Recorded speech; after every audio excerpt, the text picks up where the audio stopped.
Equipotential surface क्या चीज है? इलेक्ट्रिक फील्ड के अंदर, ठीक है ना। अब ये इलेक्ट्रिक फील्ड अपना यूनिफॉर्म हो सकता है और नॉन यूनिफॉर्म इलेक्ट्रिक फील्ड भी हो सकता है, ठीक है ना। कैसा भी इलेक्ट्रिक फील्ड हो, मैं कंसीडर कर लेता हूं कि ये अपने पास कोई इलेक्ट्रिक फील्ड है। इस इलेक्ट्रिक फील्ड में कुछ चीजों के बारे में अपन समझते हुए चलेंगे।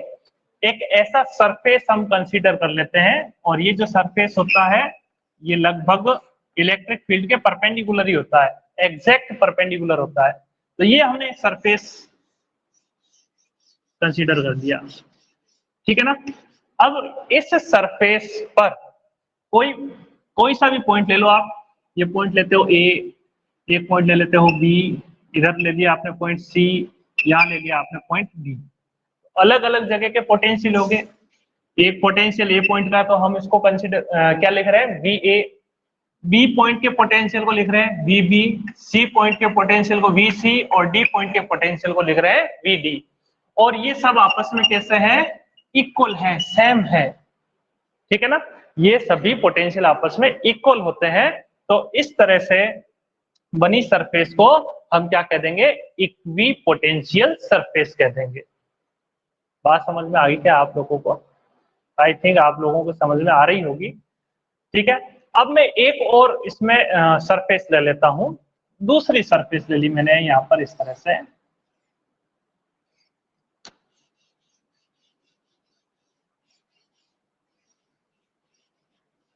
ये सेकेंड सरफेस है अपने पास, ठीक है ना। इसमें मैं पॉइंट ले लेता हूं जी एच आई, 3 पॉइंट ले लिया। तो इसमें potential at point G, potential at point H और पोटेंशियल एट पॉइंट आई, ठीक है। ये भी आपस में बराबर है, तो ये भी क्या हो जाएगी आपकी इक्वी पोटेंशियल सरफेस, ठीक है ना। तो एक किसी इलेक्ट्रिक फील्ड के अंदर कई सारी infinite number of equi potential surface हो सकती है, ठीक है ना। पहली बात तो ये समझ में आ गई होगी। अब देखो इलेक्ट्रिक फील्ड की डायरेक्शन किधर है, इस तरफ है कि नहीं, इस तरफ है। तो इसका मतलब हम क्या कह सकते हैं, इलेक्ट्रिक फील्ड लाइन कहीं पीछे से आ रही है, पीछे की तरफ 101% कोई पॉजिटिव चार्ज रखा हुआ होगा।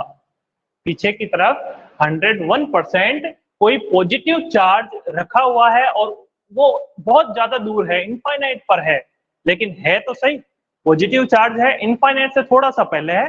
तो वहां पर कोई पॉजिटिव चार्ज रखा है, उस पॉजिटिव चार्ज से निकल करके ये फील्ड लाइंस इधर की तरफ आ रही है, ठीक। तो जैसे जैसे हम चार्ज की तरफ बढ़ते हैं, चार्ज की तरफ जाने पर डिस्टेंस क्या होगी बताओ, कम होगी कि नहीं होगी?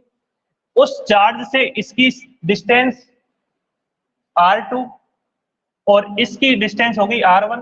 तो R1 और R2 में से कौन बड़ी होगी, कौन छोटी होगी? यानी इसके लिए डिस्टेंस ज्यादा होगी और इसके लिए डिस्टेंस क्या हो जाएगी, कम, ठीक है ना। तो अब फॉर्मूला देखें, इलेक्ट्रिक फील्ड के लिए भी बात करूंगा और मैं पोटेंशियल के लिए भी बात करूंगा। तो सबसे पहले तो इस फॉर्मूले से ये समझ में आया। अब पोटेंशियल की बात करता हूं तो V इक्वल टू फॉर्मूला होता है KQ/R, होता है कि नहीं होता? के इलेक्ट्रोस्टैटिक कांस्टेंट हो गया, ये तो कांस्टेंट ही चला गया। क्यों, ये वाला जो चार्ज पीछे की तरफ जो चार्ज है ये फिक्स है हमारे पास, चेंज नहीं हो रहा। इन दोनों सरफेस पर जो पोटेंशियल उत्पन्न हो रहा है, पोटेंशियल जो प्रोड्यूस हुआ वो इस चार्ज की वजह से ही है। तो इसका मतलब क्यू भी कैसा हो गया अपने पास, कांस्टेंट हो गया। ये दोनों टर्म अपने पास जब कांस्टेंट हो गई, तब इन दोनों का जो पोटेंशियल है वो पोटेंशियल किस पर डिपेंड करेगा, वो आर पर करेगा। किस पर डिपेंड करेगा, आर पर। आर जितनी ज्यादा होगी, यानी सरफेस जितना दूर होगा, पोटेंशियल उतना ही कम होगा, और आर की वैल्यू कम होगी तो पोटेंशियल ज्यादा होगा। V proportional to 1/R। इसका मतलब क्या है, if R is greater than V is less, if R is less than V is greater. यानी R की वैल्यू कम है तो V ज्यादा होगा, R की वैल्यू ज्यादा है तो V कम हो जाएगा। तो जो पास में होगी सरफेस उसका पोटेंशियल ज्यादा होगा, और इसका पोटेंशियल कम होगा। मैं मान लेता हूं कि इसका पोटेंशियल V1 है और इसका पोटेंशियल क्या है V2, तो हम क्या कह सकते हैं V1 is greater then V2। बच्चों ये मेडिकल में क्वेश्चन आया हुआ है, इस इलेक्ट्रिक फील्ड इस तरह से बनाया हुआ था, डायग्राम दिया हुआ था, ये बिल्कुल सेम एज इट डायग्राम दिया हुआ था, बस ABCD ये लोग लिखे हुए नहीं थे। इसका पोटेंशियल V1, इसका पोटेंशियल V2 लिखा हुआ था और फिर दिया हुआ था which statement is correct, A, B, C और D। V1 is greater then V2, फिर था V1 less than V2, third था V1 इक्वल टू V2 और फोर्थ था नन ऑफ दीज। ठीक है ना, इस तरह से ये क्वेश्चन आया हुआ है। मैं उम्मीद करता हूं आप लोग इसको अच्छे से समझ गए होंगे। ठीक है ना, तो अब हम इसके बाद में आगे कुछ जो हम 11th क्लास में पढ़ के आए थे उसका हम इंट्रोड्यूस यहां कर लेते हैं। चलिए ये पॉइंट आप लोग समझ गए। मैं अब बात करता हूं इक्विपोटेंशियल सरफेस की। ठीक है ना, तो इक्विपोटेंशियल सरफेस में ये तो पॉइंट रहा A, और ये पॉइंट केवल दो ही पॉइंट ले लेता हूं मैं, और एक पॉइंट ले लेता हूं ये पॉइंट B। ठीक है ना, यहां पर मैं एक चार्ज को रखता हूं Q को, Q0, ये कोई चार्ज है, और मैं इसको रखते हुआ घुमाता घुमाता मैं यहां पर लेके आ गया। तो लाने में क्या करना पड़ा, मुझे वर्क डन करना पड़ा ना, करना पड़ा, तो कुछ ना कुछ तो वर्क करना ही पड़ा। तो ये वर्क कितना होगा, तो ये हम लोग थोड़ा सा फाइंड करेंगे। तो हम लोगों को ये पता है अकॉर्डिंग टू पोटेंशियल डिफरेंस। ठीक है, पोटेंशियल डिफरेंस क्या 10:30 तक, बस 5 मिनट और है। हाँ बिल्कुल, जस्ट आप ले लेना। According to potential difference, potential difference की डेफिनेशन क्या कहती है आपके पास, दो पॉइंट का जो पोटेंशियल डिफरेंस, देखो स्टार्ट कहां से किया, A से चल करके कहां तक आया B पर, तो VB माइनस VA बराबर क्या होगा WAB अपॉन Q0। ये होता है कि नहीं होता, ये है अपने पास भाई, हमने पोटेंशियल डिफरेंस की डेफिनेशन पढ़ी है ना, तो उस डेफिनेशन से ये फॉर्मूला अपने पास आता है। अब अपने इक्विपोटेंशियल सरफेस के लिए, फॉर